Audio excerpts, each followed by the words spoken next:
जो हमारा क्वेश्चन है वो है find the values of each of the following log 25 when base is 5, log 128 when base is 8, log 256 when base is 0.5, log 0.01 base is 10। तो अलग अलग सिचुएशंस आपको दे रखी हैं। इन सिचुएशंस का यूज़ करते हुए हम क्वेश्चन को सोल्व करेंगे। तो जो पहला क्वेश्चन है वो है log 25 की वैल्यू हमें फाइंड आउट करनी है when base is given to be 5। Let it is equal to x। हम ये मान लेते हैं कि ये x के इक्वल है। अभी तक जो आपने पीछे एग्जांपल्स की हैं उनके आधार पर हम इसको लिख सकते हैं 5 raise to the power x, क्योंकि यहाँ पर बेस 5 है तो इसमें भी बेस 5 ही रहेगा और ये जो x है पावर में आ जाएगा और इक्वल टू में कितना हो जाएगा 25। अब ये सिंपल क्वेश्चन बन गया जैसे अभी तक आप करते हुए आते थे। 5 raise to the power x, आप इसको लिख सकते हैं 5 रेज टू दी पावर 2। क्यों? क्योंकि 25 को लिख सकते हैं हम 5 इंटू 5 और ये बन जाएगा कितना 5 रेज टू दी पावर 2 अर्थात 5 की घात 2। अब हम जानते हैं चूँकि आधार समान है तो घातें भी हमारी बराबर हो जाएंगी। तो इसका मतलब क्या हुआ कि हमारी जो x की वैल्यू है वो 2 है, अर्थात log 25 when base 5 it will be equal to 2। Second part दे रखा है log 8 बेस 128 और वो कहता है इसकी वैल्यू फाइंड आउट करो। उसी तरीके से हमने माना इसकी वैल्यू किसके इक्वल है x के। तो उसी थ्योरी का यूज़ करते हुए हम इसको क्या लिखेंगे 8 raise to the power x, 8 की घात x बराबर किसके हो गया 128। अब हमें 128 के फैक्टर करने हैं। ये आप पहले से ही जानते हैं कि फैक्टर किस तरीके से करते हैं। हम एक बार दोबारा बता रहे हैं 2 छिक 12 और 2 चौक 8, उसके बाद 2 तिया 6, 2 दूनी 4 32 आ गया। फिर 2 से डिवाइड किया यहाँ पे 16 आ गया, 2 से डिवाइड किया यहाँ पर 8 आ गया, 2 से डिवाइड किया यहाँ पे 4 आ गया, 2 से डिवाइड किया यहाँ 2 आ गया, यहाँ 1 आ गया। तो इसको 8 raise to the power x इसको आप लिख सकते हैं। अब हम क्या करेंगे, क्योंकि यहाँ पर बेस 8 है, 8 जो है वो बेस के फॉर्मेट में है, तो हम भी 8 के पेयर बनाने की कोशिश करेंगे। जैसे 2 दूनी 4 दूनी 8, 2 दूनी 4 दूनी 8। तो हम यहाँ पर क्या देख रहे हैं कि इतने तो हमारे पेयर बन गए, इतने तो हमारे पेयर बन गए। अब जो हमारा पोर्शन है, जो हमारा पोर्शन है जैसे कि यहाँ 8 raise to the power x 128, 2 raise to the power 3। अब यहाँ पर हम क्या देख रहे हैं, हम यहाँ पर देख रहे हैं कि पहली थ्योरी यदि मैं यहाँ पर इम्प्लीमेंट करूँ, पहली थ्योरी क्या थी कि जैसा बेस यहाँ पर था वैसा ही बेस मैंने यहाँ पे बना लिया। लेकिन अब मैं यहाँ पर देख रहा हूँ कि मुझे एक प्रॉब्लम आई कि हम बेस बनाने की कोशिश कर रहे हैं किसका 8 का। अब 2 2 जा 4 2 जा 8, 2 2 जा 4 2 जा 8, लेकिन अब ये 2 बच गया तो हमारे सामने प्रॉब्लम खड़ी हो गई है। तो अब हम क्या करेंगे, अब हम थोड़ा सा फॉर्मेट चेंज करेंगे। हम लेफ़्ट साइड का भी बेस चेंज करेंगे और फिर राइट साइड का भी अकॉर्डिंगली चेंज करेंगे। तो पहले हम 8 को लिखेंगे यहाँ पे 2 रेज टू दी पावर 3, क्योंकि 8, चलो एक लाइन एक्स्ट्रा कर देते हैं। 8 raise to the power x can be written as 2 into 2 into 2 और पावर में x। जानते हो आप 8 को लिख सकते हैं 2 गुना 2 गुना 2। ये जो पावर x है वो पहले भी x थी, अब भी x है। तो उसी तरीके से 128 में अब यहाँ पे भी हम 2 की फॉर्मेट में लिखेंगे 1 2 3 4 5 6 7। तो ये हो गया 2 रेज टू दी पावर 7, अर्थात 128 को हमने 2 की घात के रूप में एक्सप्रेस कर लिया।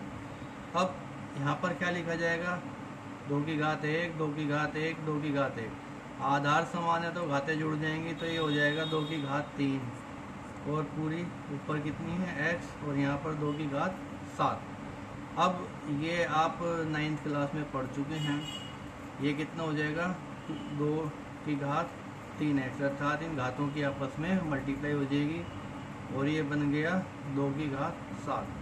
आधार समान है तो घातें हमारी फिर उसी हिसाब से इक्वल हो जाएंगे क्योंकि दोनों साइड हमारी इक्वल हैं। तो ये क्या इम्प्लाइज कर रहा है, ये आ गया कि 3x हमारा 7 के इक्वल है। तो इसका मतलब x कितना हुआ 7/3। तो इसका मतलब कितना हुआ log 128। यदि हमारा बेस 8 है तो इसका आंसर आ जाएगा 7/3। तो आप दोनों क्वेश्चंस को यदि ध्यान से देखें तो पहले क्वेश्चन में क्या था कि जैसा बेस इधर था वैसा ही बेस हमारा एग्जैक्टली इधर ट्रांसफॉर्म हो गया था। दूसरे क्वेश्चन में मैंने शुरुआत वहीं से की कि भाई हम जैसा बेस इधर है वैसा ही बेस इधर बनाने की कोशिश करेंगे। अब जब हमने इसके फैक्टर किए, फैक्टर करने के बाद हमने देखा कि हमारा 1 2 पेयर तो बन जाते हैं जिसमें हमारा बेस 8 बन सकता है, लेकिन एक 2 बच गया। तो फिर हमने क्या सोचा कि इधर तो बेस सेम हो नहीं सकता, तो हम क्यों ना लेफ़्ट साइड का जो बेस है उसको भी ट्रांसफॉर्म कर लें 2 की फॉर्मेट में, तो दोनों तरफ के बेस जो है हमारे सेम हो जाएंगे। तो इसके बाद हमारा जो नेक्स्ट क्वेश्चन है वो है find the value of log 256 when base is 0.5। Base हमारा दे रखा है 0.5। हमने उसी तरीके से यहाँ पे लिखा कि let it is equal to x, let it is equal to x. तो जो अभी तक क्वेश्चन किए हैं उस थ्योरी का यदि हम यहाँ पर यूज़ करें तो ये क्या बन जाएगा 0.5 raise to the power x. 0.5 raise to the power is equal to 256। हमारा कितना आ गया ये 256 आ गया।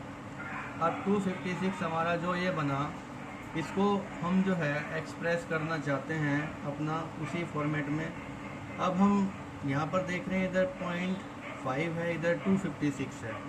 तो हमें अपने दोनों जो एग्ज़ाम्पल हमने अभी तक पढ़े हैं उन दोनों का थोड़ा सा मिक्सचर यहाँ पर यूज़ करना है।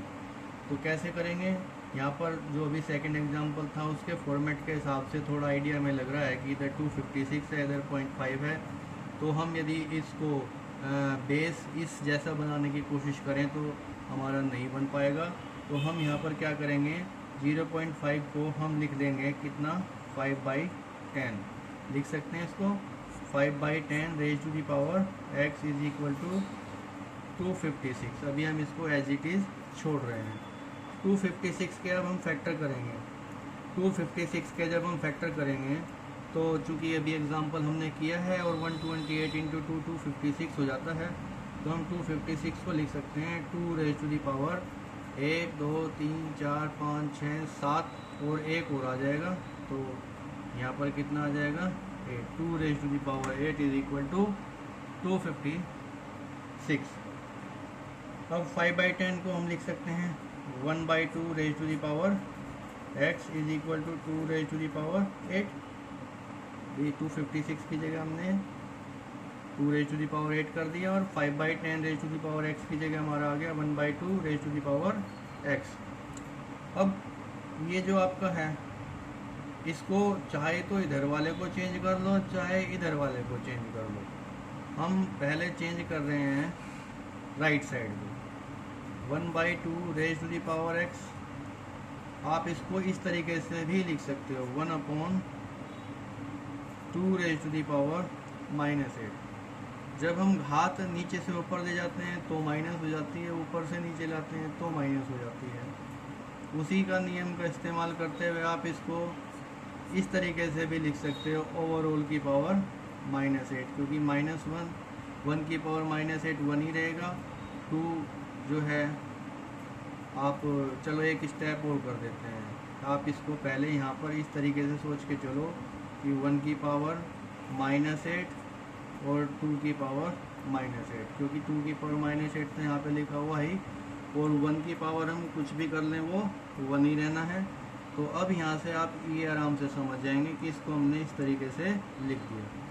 अब आप देख रहे हैं कि यहाँ पे और यहाँ पे जो बेस हैं वो सेम हो गए, तो इसका मतलब x की वैल्यू कितनी आ जाएगी हमारी -8। x की वैल्यू कितनी आ जाएगी हमारी -8। तो इस तरीके से आपने देखा कि जो एग्ज़ाम्पल 4 था वो हमने सोल्व किया। उम्मीद है आप सभी बच्चों को ये एग्ज़ाम्पल अच्छे से समझ आ गया होगा। यदि कोई प्रॉब्लम है तो आप इसमें पूछ सकते हैं।